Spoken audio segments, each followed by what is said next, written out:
আপনার স্ত্রী বা স্বামী পরক্রিয়ায় জড়িয়ে গেছে। নমস্কার দর্শক বন্ধু, আমি অনুরাগ শাস্ত্রী।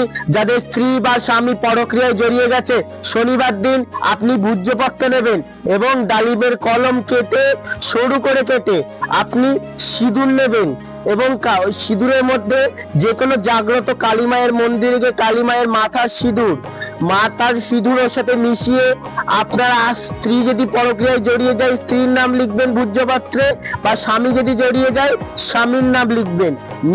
লেখার পর আপনি এই ভূর্জপত্রে এরকম 28টা ভূর্জপত্রে লিখবেন। একটা আপনি পান সুপারি এবং বাতাসা, 1 টাকার কয়েন, হরিতকি, লবঙ্গ, এলাচ, লাল চেলি কাপড় এবং তার সাথে লাল সুতো দিয়ে এরকম 28টা এরকম বাঁধবেন। 3টে কালী মায়ের মন্দিরে বেঁধে দিয়ে আসবেন এবং পুরনো কোনো গাছে, বট গাছে বেঁধে দিয়ে আসবেন। একটা অশ্বত্থ গাছে বাঁধবেন পুরনো দেখে, একটা শ্মশানে পুঁতবেন। আর আপনি 3 রাস্তার মোড়ে একটা ফেলবেন, একটা